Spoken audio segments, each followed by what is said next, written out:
Abençoados, graça e paz. Recebo que hoje é o melhor dia da nossa vida, que hoje já é o nosso melhor domingo e que tudo está bem aí na sua vida.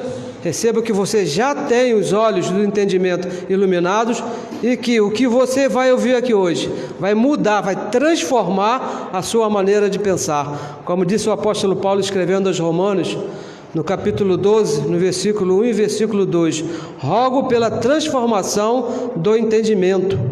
E essa transformação, ela vem através de você ouvir a graça de Deus.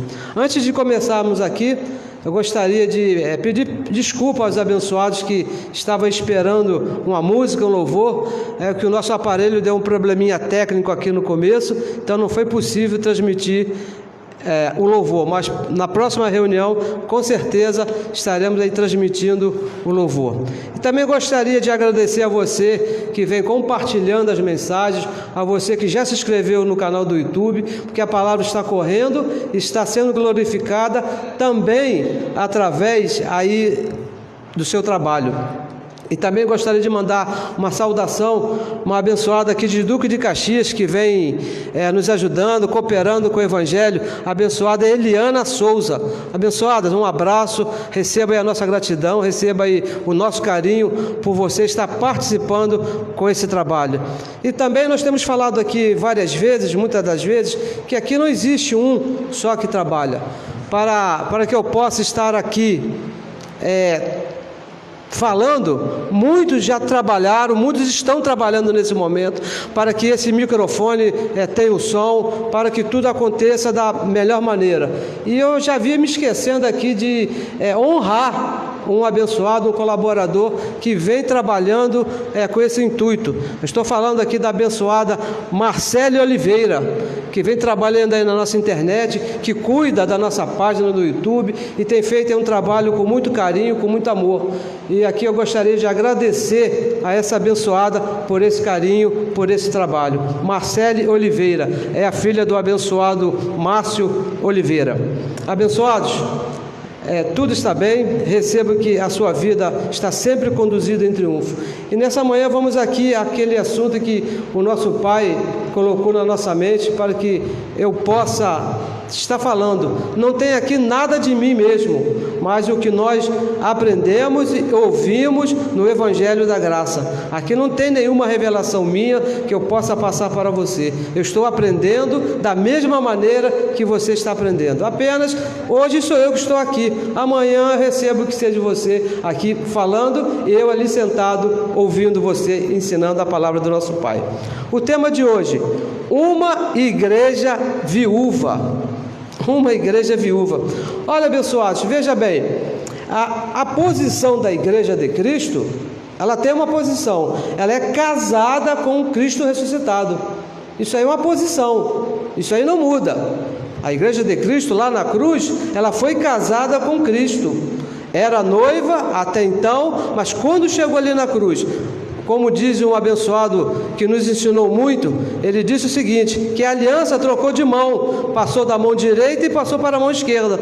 A igreja era noiva e na cruz ela se casou, agora a aliança está na mão direita. E não é uma aliança de metal, é uma aliança de sangue.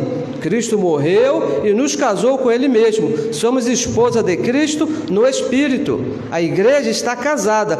Mas a situação que nós estamos vendo hoje é que a igreja vive como uma viúva.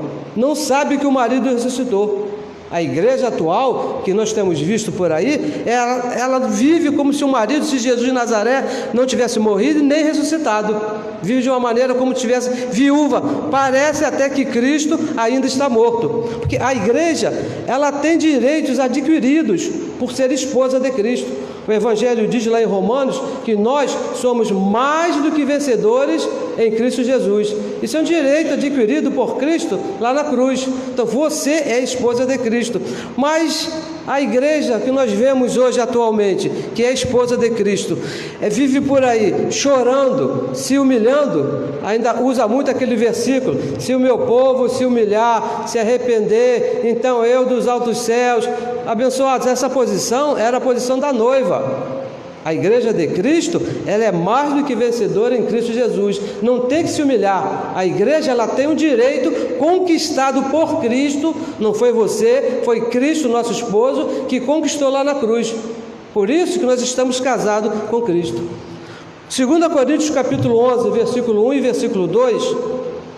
Vamos aqui ler, que diz assim: segunda carta que o apóstolo Paulo, o apóstolo dos gentios, escreveu a Corinto, no capítulo 11, no versículo 1 e versículo 2. Por enquanto, depois vamos ler mais alguns versículos. Diz assim: oxalá me suportasses um pouco na minha loucura.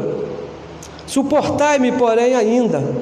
Versículo 2: porque estou zeloso de vós, com zelo de Deus, porque vos tenho preparado para vos apresentar como uma virgem pura, a um marido, não é um noivo, a um marido, a saber, Cristo Jesus, aquele que ressuscitou.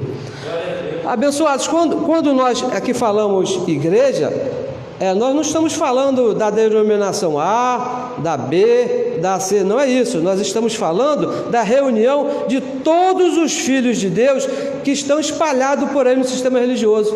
Em todo lugar você encontra filho de Deus, aqui, ali na esquina, naquela outra denominação, naquela do lado de lá. Em todos os lugares existem filhos de Deus, porque para ser um filho de Deus, independe das obras, independe de onde que você esteja. Aqueles que foram escolhidos por Deus lá antes da fundação do mundo para serem filhos, estão espalhados por aí. Quando nós falamos igreja, é esse povo, são essas pessoas que foram justificadas por Cristo lá na cruz e hoje formam a igreja de Cristo. E por que viúva? Por que nós falamos aqui uma igreja viúva? Porque vive e procede como se Jesus ainda estivesse morto. Nós vemos aí os filhos de Deus, a igreja de Cristo, aquela que é esposa de Cristo, o Evangelho fala que nós somos esposa de Cristo, vivem procedendo, parece até que Jesus, aquele de Nazaré, ainda está morto. Bem, se uma mulher anuncia que o marido está morto, o que eu vou pensar? Que ela é viúva. Não é isso? Se uma mulher se veste, anda, procede, mostrando que o marido dela morreu, o que vão dizer? Aquela mulher, ela é viúva. É assim que está o sistema religioso, andando e procedendo como se Jesus de Nazaré ainda estivesse morto. Então, o que nós podemos pensar? Qual é a conclusão que nós pensamos? Que está viúvo. Todo mês, veja bem, todo mês, isso é todo mês. Eu participei por 35 anos de todo mês. O sistema chamado evangélico anuncia que Cristo está morto. Todo mês tem lá cerimônia, come um pãozinho, toma um copinho lá de suco para anunciar o quê? O que diz lá? Fazer isto em memória de mim. Todo mês. Se faz em memória de mim, é porque o que acontece? Está morto. 1 Coríntios capítulo 11, versículo 25, olha o que diz aí, nessa página mesmo. 1 Coríntios capítulo 11, versículo 25, é outra página. Diz assim, semelhantemente, também depois de cear, tomou o cálice, dizendo: este cálice é o Novo Testamento no meu sangue. Isso aqui foi Jesus de Nazaré, sentado à mesa com seus discípulos, momentos antes dele ir para a cruz. E ele disse o seguinte: fazer isto o quê? Toma o vinho, como o pão, fazer isto todas as vezes que beberdes, em memória de mim. Eu penso que para se fazer alguma coisa em memória de alguém, esse alguém tem que estar morto. Esse alguém não pode estar presente. Hoje em dia eu faço algumas coisas em memória do meu pai na carne, porque ele morreu há alguns anos e não está mais em mim. Mas de Cristo, Cristo não está morto, abençoado. O nosso marido, ele está vivo, ele ressuscitou. Quando ele falou para os discípulos: fazer isso em memória de mim, até que eu venha, é quando ele voltasse lá da cruz. Ele ia na cruz, ia morrer e depois iria regressar, iria voltar. Não é necessário você fazer cálice e pãozinho em memória dele. Por quê? O nosso esposo, o nosso marido está vivo. A igreja não está mais viúva. Ele ressuscitou e já voltou. Olha, escrevendo a Coríntios no capítulo 11, no versículo 17, veja o que o apóstolo Paulo fala a respeito desse ajuntamento. 11:17, diz assim, ó: nisto, porém, que vou dizer-vos, o que ele vai falar? A respeito desse ajuntamento chamado Santa Ceia, que as igrejas chamadas evangélicas estão fazendo. Nisto que vou dizer, não vos louvo. Por quê? Pois vos reunis, vos ajuntais, não para melhor, senão para pior. As igrejas, quando se ajuntam para fazer celebração da chamada Santa Ceia, não está fazendo nada para melhor, está fazendo para pior. Por quê? Está anunciando a morte daquele que está vivo. O nosso esposo, Cristo, ele está vivo. Como é que você vai participar de uma celebração para anunciar que ele está morto?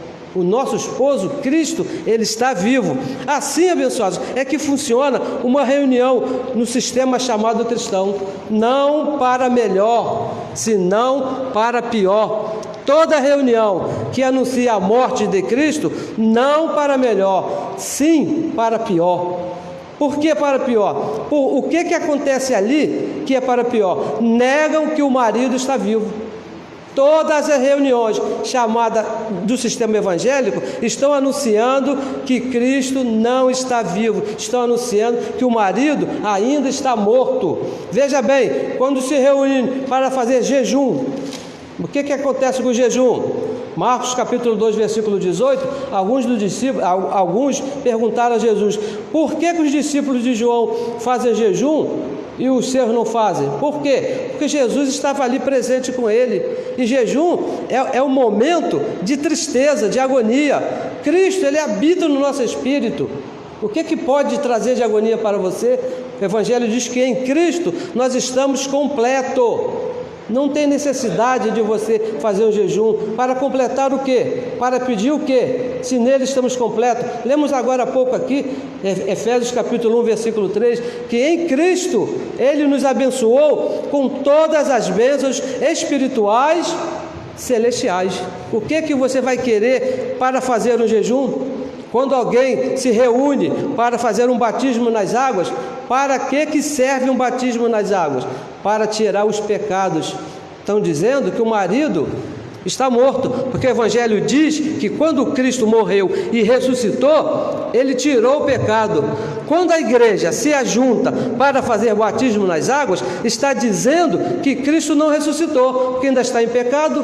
Então não se ajunta para melhor, senão para pior. A Santa Ceia que nós falamos agora, lá em 1 Coríntios capítulo 5, versículo 7, diz que o nosso Cordeiro já foi imolado, já morreu e já ressuscitou. Se ajunta, não é para melhor, é para dizer que ele ainda está morto. A nossa reunião é para glorificar e exaltar o nome daquele que ainda está vivo, já ressuscitou. Culto de libertação, busca do Espírito Santo. Acontece não para melhor, senão para pior. Por quê? Gálatas capítulo 5, versículo 1, diz que foi para a liberdade que o nosso esposo, quando ressuscitou, nos libertou. Você já está livre. Como é que você vai fazer uma reunião, um culto de libertação, se o Evangelho diz que você já está livre? Não para melhor, senão para pior. Ainda estão buscando o Espírito. Saem das suas casas, vão lá no monte, busca do Espírito e não encontra. Sabe por que você não encontra? Porque ele já habita dentro de você. Você vai procurar alguma coisa que está no teu espírito? O apóstolo Paulo, escrevendo a segunda carta aos Coríntios, no capítulo 3, no versículo 17, olha só o que diz aí, 3,17. Ora, o Senhor é o Espírito. E onde está o Espírito do Senhor? Onde está o Espírito do Senhor? Dentro aqui. O Evangelho diz que aquele que se une ao Senhor é um só Espírito com Ele. Aí há liberdade. Se o Espírito do Senhor já está dentro de você, para que você vai participar de culto de libertação?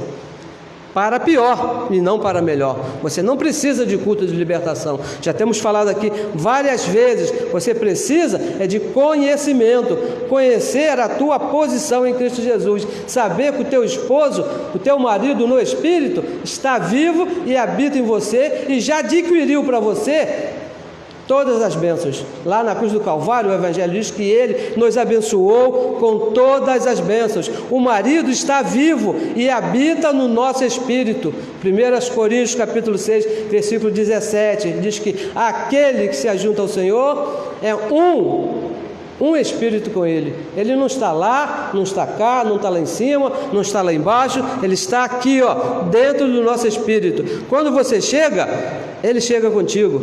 Quando você vai embora, Ele vai contigo. Aonde você está? Por isso que existe uma passagem que diz que os olhos do Senhor estão em todos os lugares, porque Ele é um com o teu espírito. Aonde você está, faça o que você faça, passe o que você passar, Ele vai passar com você, porque Ele está aí no teu espírito. Não desprezamos a morte de Jesus de Nazaré. Veja bem, abençoados, porque muitas pessoas ficam falando, vocês não consideram mais a morte de Jesus de Nazaré? Não é isso, abençoados, não é isso. O problema é que Ele ressuscitou. Ele morreu, agradecemos muito a Ele, louvamos a Ele, porque Ele morreu. Mas o melhor do problema é que Ele já ressuscitou. 1 Coríntios capítulo 15, leia comigo aí por favor, no versículo 17, olha só que coisa boa que diz aqui, diz assim, 1 Coríntios 15, 17. E se Cristo não ressuscitou, Ele ressuscitou. O apóstolo Paulo aqui está fazendo uma comparação. É vã a vossa fé. Se Ele não tivesse ressuscitado, abençoado, se por acaso Ele apenas morresse lá naquela cruz e não tivesse ressuscitado no terceiro dia, a nossa fé seria vã e pior, ainda estaríamos nos nossos pecados. Agradecemos por Jesus de Nazaré, por tudo que Ele fez lá antes da cruz, mas somos muito mais gratos a Ele porque Ele ressuscitou e quitou a nossa dívida, habita no nosso espírito. Ele não está morto, não estamos viúvos. A igreja de Cristo, ela tem um esposo e é Cristo. E quando Ele ressuscitou, é importante você entender isso. Quando Ele ressuscitou, se une ao nosso espírito, e isso foi para sempre. Isso não começou no dia que você aceitou a Jesus, que deu uma oportunidade para Jesus entrar no seu coração. Não, isso é uma mentira, isso é uma falácia da religião, que diz que o dia que você aceita Jesus, Ele entra no teu espírito, no teu coração. O Evangelho não diz isso. O Evangelho diz que aquele que se une ao Senhor é um espírito com Ele. Isso foi da vontade dEle quando Ele morreu lá naquela cruz.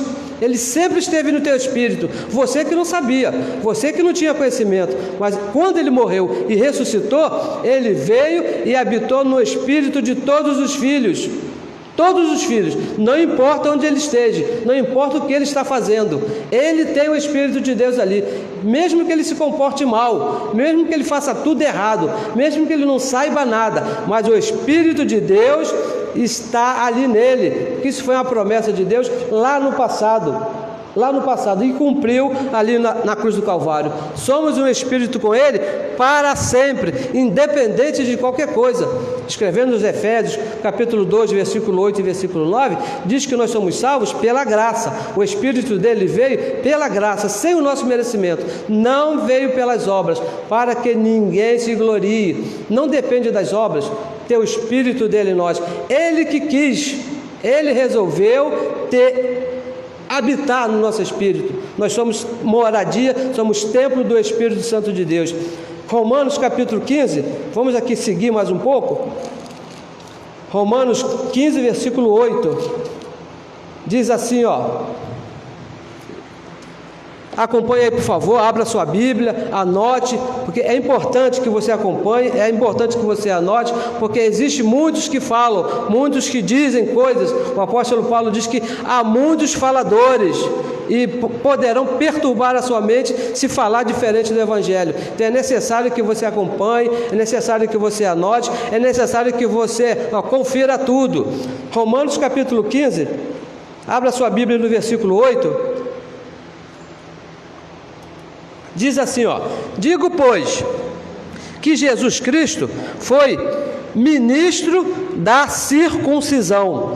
Porque existe muito questionamento, por que Jesus morreu, né? Poxa, ele poderia ter feito de outra maneira, não havia necessidade dele morrer. Se Adão não tivesse feito aquelas coisas lá que ele fez, a desobediência, então não seria necessário Jesus morrer. Veja o que diz o apóstolo Paulo: digo, pois, que Jesus Cristo foi ministro da circuncisão por causa da verdade de Deus, para que confirmasse as promessas feitas aos pais, e para que os gentios glorificassem a Deus pela sua misericórdia, como está escrito: portanto, eu te louvarei entre os gentios e cantarei ao teu nome.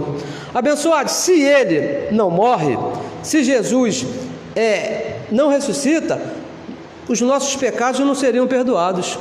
A morte de Jesus de Nazaré foi uma exigência da lei de Moisés. A lei exigia que ele morresse, o cordeiro que tira o pecado do mundo. Se o cordeiro não morre, se o cordeiro não ressuscita, a igreja de Cristo ainda estaria em pecado. Se ele não morre e não ressuscita, os nossos pecados não seriam perdoados. Não seriam. Foi por isso que o João falou lá: o Cordeiro de Deus que vai tirar o pecado do mundo. E em Hebreus capítulo 9, versículo 26, veja o que diz. Hebreus capítulo 9, versículo 26. Nós lemos muito esse versículo aqui, ó. Diz assim, ó: de outra maneira, diferente da morte de Cristo, necessário lhe fora padecer muitas vezes, desde a fundação do mundo. Mas agora quando? Na consumação dos séculos, ali na cruz, quando tudo se encerrou, quando a lei acabou, uma vez se manifestou para aniquilar o pecado pelo sacrifício de si mesmo.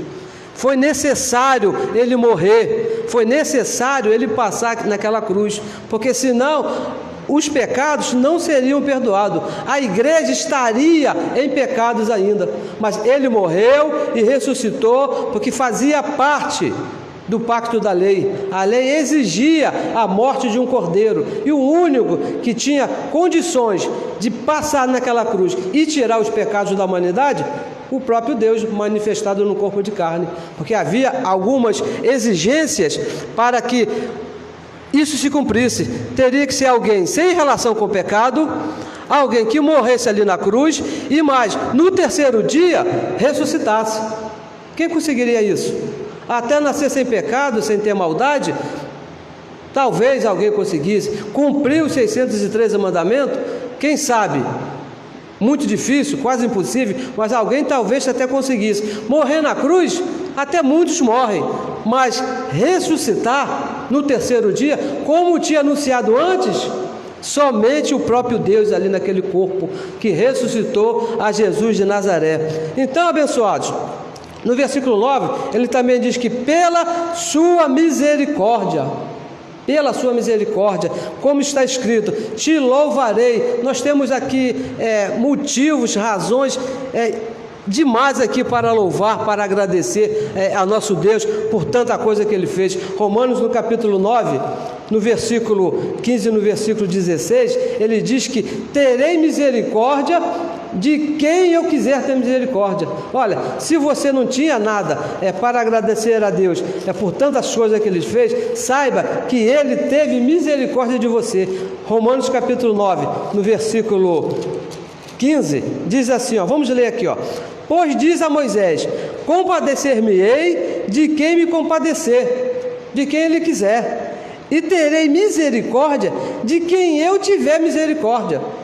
Aqui não tem livre-arbítrio, aqui não tem chororô, porque eu passei a noite chorando, eu passei a noite toda lá no monte, então Deus teve misericórdia de mim. Terei misericórdia de quem eu tiver misericórdia. E no versículo 16, assim pois, isto não depende de quem quer. Olha que coisa linda. É por isso que nós somos gratos a Deus, porque não dependeu de nós, nem de quem corre, mas que de Deus, que se compadece. Olha, Ele se compadeceu dos gentios, Ele nos salvou, Ele nos escolheu lá antes da fundação do mundo, se vestiu num corpo de carne, morreu ali na cruz e ressuscitou. Ele está vivo. A igreja de Cristo não está viúva. Não está viúva. A igreja de Cristo tem um marido, tem um esposo. Não pode se comportar por aí como se não tivesse marido, igual uma pedinte, não é isso? Igual essas viúvas que estão batendo na porta do NPS, pedindo clemência. Tenha misericórdia de mim, porque eu sou uma viúva. Não, abençoado. Você tem um esposo. A igreja de Cristo está abençoada com todas as bênçãos. A igreja de Cristo foi salva antes da fundação do mundo. A igreja de Cristo não tem pecado. Olha, para os gentios, o nosso pacto é a incircuncisão. A igreja de Cristo hoje está no pacto da incircuncisão, onde o esposo está vivo. Lá no pacto da lei, enquanto ele era noivo, ele morreu ali na cruz. Romanos capítulo 10, versículo 4, nós falamos aqui sempre, diz que o fim da lei é Cristo, para a justiça de todo aquele que crê. Ele morreu ali na cruz, mas no terceiro dia ele ressuscitou e trouxe para a esposa de Cristo vários benefícios. Nos abençoou, nos santificou, nos glorificou, escreveu o nosso nome lá no livro da vida, pagou aquela dívida, que é aquela promessa que ele fez lá antes da fundação do mundo, onde diz que predestinou aos seus filhos. Ali na cruz ele pagou o preço. Por isso que a igreja de Cristo não pode se comportar como se estivesse viúva. Não trate o esposo vivo, abençoados, como se ele estivesse morto. Assim que está a religião, está tratando a um Deus vivo, porque Deus é vivo, como ele se estivesse morto, e falando: Deus te abençoe, meu irmão, o teu esposo, ele já te abençoou. Quando você fala Deus te abençoe, você está dizendo que ele ainda não ressuscitou, porque essa promessa era para quando ele morresse e ressuscitasse. Ele já morreu e já ressuscitou, diz o Evangelho. Se você fala Deus te abençoe, você está dizendo que ele ainda vai morrer. Está tratando aquele que está vivo como se estivesse morto. Você está se colocando numa posição de viúva. E a igreja de Cristo não está viúva. Quantos abençoados por aí guardando sábado, praticando ceia, praticando batismo, coisas lá que ele prometeu que iria mudar ao morrer e ao ressuscitar. Se você pratica a lei de Moisés, por exemplo, se você ainda entrega o dízimo, você está dizendo que ele não ressuscitou, porque o dízimo era um pacto lá da lei, fazia parte da lei de Moisés, era uma ordem. Hebreus capítulo 7, versículo 5, diz que o dízimo era tomado lá pela lei de Moisés, mas quando ele morreu, ele acabou com a lei. Se você continua fazendo lá os procedimentos da lei, você está dizendo que está viúvo, que ele ainda está morto e não ressuscitou, e também não sabe quando vai ressuscitar. A igreja de Cristo, ela tem um esposo, é o Cristo ressuscitado. Abençoados, volte aqui mais uma vez a 2 Coríntios, capítulo 11. Vamos ler aqui mais um pouco aqui de alguns versos aqui. Diz assim, ó. Vamos voltar no versículo 1, vamos ler até o versículo 5, que diz assim, ó: Oxalá, diz o apóstolo Paulo, me suportasses um pouco na minha loucura. Chamar o apóstolo Paulo de louco era bem fácil, não é isso? Porque lá no meio dos judeus, ele diz que era para parar de cumprir a lei de Moisés. Ele disse que nós fomos predestinados antes da fundação do mundo. Ele falou que o batismo das águas, cancela, porque não serve mais. O nosso batismo agora é o batismo lá da cruz de Cristo. Fomos batizados lá na sua morte. Por isso que ele fala, me suportai mais na minha loucura, suportai-me ainda. Aí ele vem falando mais uma loucura no versículo 2, porque estou zeloso de vós. Com cuidado, não é isso? Zelo é um cuidado de vós, com zelo de Deus, com o zelo do marido ressuscitado. Não é com o zelo de Jesus de Nazaré, não é com o zelo da lei, não é com o zelo de Moisés, com o zelo de Deus, porque vos tenho preparado para vos apresentar como uma virgem. O que é uma virgem pura? é a igreja sem pecado. E o que é apresentar? Como que é preparar? É um conhecimento. Então o apóstolo Paulo, ele vem aqui com um conhecimento para apresentar a igreja sem pecado. Mas apresentar a quem? Como uma virgem pura, a um marido. Veja bem, a um marido, não é um defunto, não é alguém que está morto, a um marido, a saber quem? Cristo, aquele que ressuscitou. E o versículo 3 diz assim, ó: mas temo que assim como a serpente enganou Eva. Quem foi que enganou Eva? Foi a serpente? A serpente, por acaso, ela falar alguma coisa? Não, serpente aqui é Adão. Quando o apóstolo Paulo disse que era uma serpente, ele está falando de Adão. Mas temo que assim como Adão enganou Eva, porque a ordem foi dada a Adão e não a Eva, Eva não sabia dessa história que não poderia comer lá da árvore, porque essa ordem Deus deu a Adão e não a Eva. Com a sua astúcia, Adão usou de uma astúcia em cima de Eva, porque ele queria provar lá do fruto, que era proibido, e ele não poderia de maneira nenhuma obedecer, porque ele não tinha o Espírito de Deus. Então ele usou de uma astúcia com Eva para desobedecer. Assim também, da mesma maneira, seja de alguma sorte, de alguma forma, corrompido os vossos sentidos com alguma astúcia. Agora a astúcia é a astúcia da lei, que corrompe o entendimento da igreja, e se apartem da simplicidade que há em Cristo Jesus.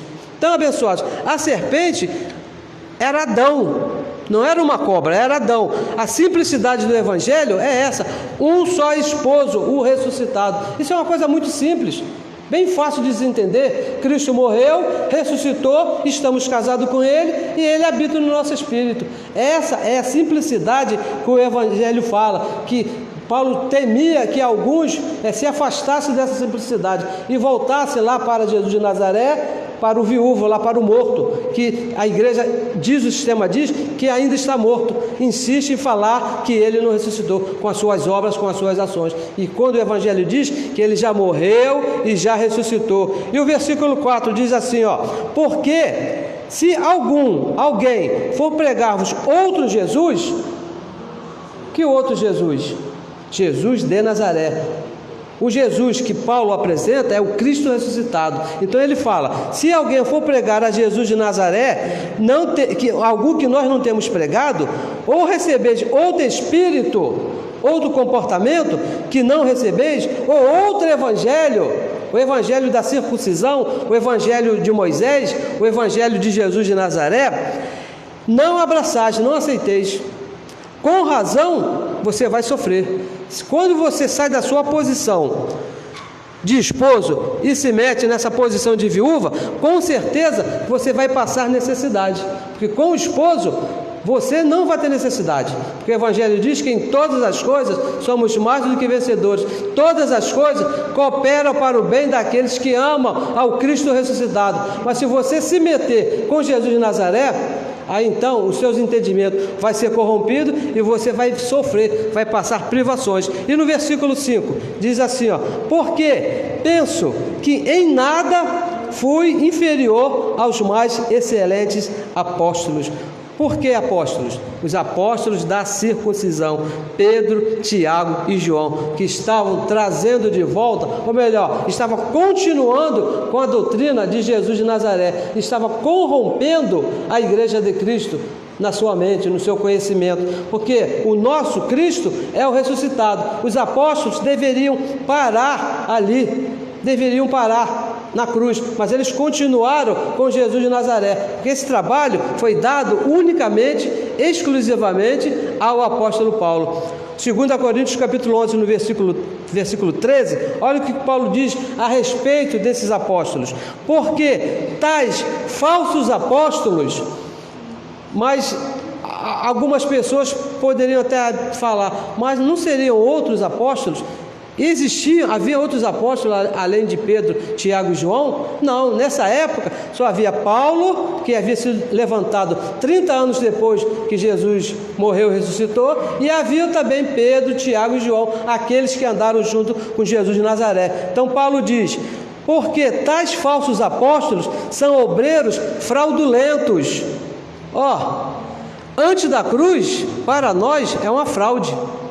Falar que Cristo não ressuscitou, agir como Cristo não ressuscitou, porque falar que Cristo ressuscitou, até a religião fala, não é isso? Fala, te chama, olha, você tem que crer que Cristo morreu, que Cristo ressuscitou, tem que levantar a sua mão, aí você aceita, você levanta a sua mão.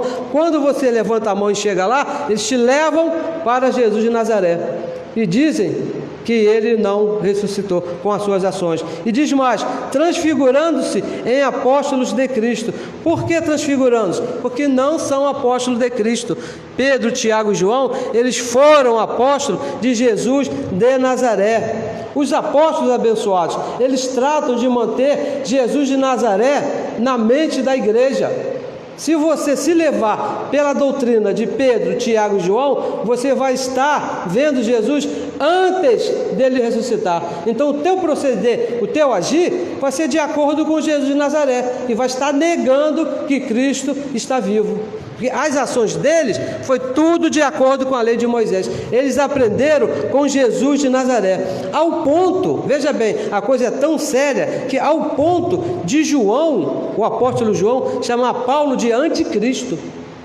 João disse que Paulo era um anticristo. Vamos ler aqui, 1 João. Vamos lá na carta de João. É bom que você leia. É uma carta que nós não lemos sempre. Primeira carta aqui, João, de João, é isso?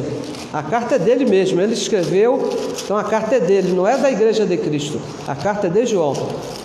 1 João capítulo 2, no versículo 6, diz assim, aquele que diz, veja bem, aquele que diz que está nele, em Cristo, também deve andar como ele andou. Segundo João, ele diz o seguinte, se você diz que está em Cristo, como Paulo falava, Paulo anunciava, que nós somos um só Espírito com Deus, somos um só Espírito com Cristo, segundo João, então você tem que andar conforme ele andou. Se você for andar como ele andou, você vai imitar Jesus de Nazaré, no tempo que era noivo. Ele hoje não é mais noivo, ele é esposo de Cristo. 1 João 2,22 diz assim, quem é o mentiroso? Olha só, o que João disse? Quem é o mentiroso? Senão aquele que nega que Jesus é o Cristo, e o anticristo é esse mesmo, que nega o Pai e o Filho. Veja o que Paulo disse, 2 Coríntios 5,16. A ninguém conhecemos segundo a carne. A ninguém, e nem mesmo a Cristo. Se o conhecemos dessa maneira, como disse João, agora já não conhecemos mais. Se você se deixar levar pelos ensinos de Pedro, Tiago e João, você vai conhecer a Jesus na carne, não vai conhecê-lo como Cristo ressuscitado, marido da igreja. Você vai conhecer como noivo e vai se colocar numa posição de viuvez. Como está a igreja aí, está em viuvez, pedindo, clamando, implorando, quando a igreja tem direitos adquiridos, dado pelo seu esposo, Cristo ali na cruz, quando ele morreu e quando ele ressuscitou. É assim, abençoados, que está todo o sistema religioso, são todos antes de Jesus de Nazaré. Estão aí procurando agradar Jesus de Nazaré, que não é esposo, estão esquecendo do Cristo ressuscitado. Estão orando em nome de Jesus de Nazaré, se batizando em nome de Jesus de Nazaré, estão procurando, pedindo bênção, Senhor nos abençoe em nome de Jesus de Nazaré, porque uma certa vez, lá antes de morrer, ele mesmo disse, tudo que pedires em meu nome, em nome de quem? Em nome de Jesus de Nazaré, o Pai vos concederá. Mas quando ele morre ali na cruz, ele não é mais Jesus de Nazaré. Você não tem que orar em nome de Jesus de Nazaré, você tem que orar ao Cristo ressuscitado, e não é pedir, é agradecer, porque ele já te deu. Em Cristo temos todas as coisas. O Evangelho diz em Colossenses capítulo 2, versículo 10, que em Cristo nós estamos completos. O teu esposo não te deixa faltar nada. Então o que você vai pedir? Você tem que agradecer, viver como uma esposa agradecida. É assim que tem que viver a igreja de Cristo, viver como esposa agradecida. Estamos casados com o ressuscitado, não com Jesus de Nazaré. Jesus de Nazaré, ele parou ali na cruz, encerrou o noivado e ali se formou o casamento. Estamos casados com Ele uma vez para sempre. Hebreus capítulo 10, e penso que já estamos aqui terminando. Hebreus capítulo 10, versículo 19, diz assim, 10, 19. Hebreus 10, 19. Tendo, pois, olha só, irmãos, ousadia para entrar no santuário pelo sangue de Jesus. E aonde foi, quando foi que ele derramou esse sangue? Foi quando ele andava lá na Galileia? Foi quando ele multiplicou lá o pão e peixe? Ou foi quando ele ressuscitou a Lázaro? Não, lá ele não derramou o sangue pela igreja. Ele fez muitas coisas boas, Jesus de Nazaré. Mas quando ele derramou o sangue, foi lá na cruz, quando ele morreu e no terceiro dia ele ressuscitou. E no versículo 20, olha só, o que aconteceu ali? Olha só, vamos repetir. Tendo, pois, irmãos, ousadia para entrar no santuário pelo sangue de Jesus, pelo novo e vivo caminho. O caminho é novo. Jesus de Nazaré ficou para trás, se tornou um caminho velho. Na cruz, ele nos abriu um novo caminho, que ele mesmo, ele nos consagrou. A igreja de Cristo não precisa estar em reunião de consagração, porque o caminho já foi consagrado por Deus ali na cruz. Você precisa conhecer isso. Não é você procurar, vamos agora, essa semana, vamos ter aqui uma reunião de consagração. Consagrar o quê? Se o caminho já está consagrado. Ele, Cristo, ali na cruz, consagrou o caminho pelo véu, isto é, pela sua carne, por Jesus de Nazaré. Ele já consagrou esse caminho. A igreja de Cristo, abençoados, por anos, a igreja de Cristo vem se comportando aí como uma viúva, e não como uma esposa, pedindo, chorando, implorando, andando de um lado para o outro, procurando ajuda. Assim que vive uma viúva que não tem aonde se amparar. Assim está a igreja, chamada Igreja de Cristo, quando ela está casada com o ressuscitado. Não se comporte como uma viúva, se comporte como uma esposa de Cristo, sabendo a sua posição, sabendo que todas as coisas já lhes foram te dadas, que passe o que passe, aconteça o que aconteça, o esposo não vai te abandonar nunca, ele não vai te deixar nunca, porque ele mesmo que colocou a aliança lá no teu espírito. A aliança já está posta no teu espírito, e essa aliança ele não vai tirar para sempre. Ele ressuscitou e mora, veja bem, ele mora no nosso espírito. Não é que ele venha de vez em quando, uma vez ou outra, ele venha nos visitar, não. Quem visita é o noivo que vai na casa da noiva fazer uma visita, e determinada hora ele vai embora.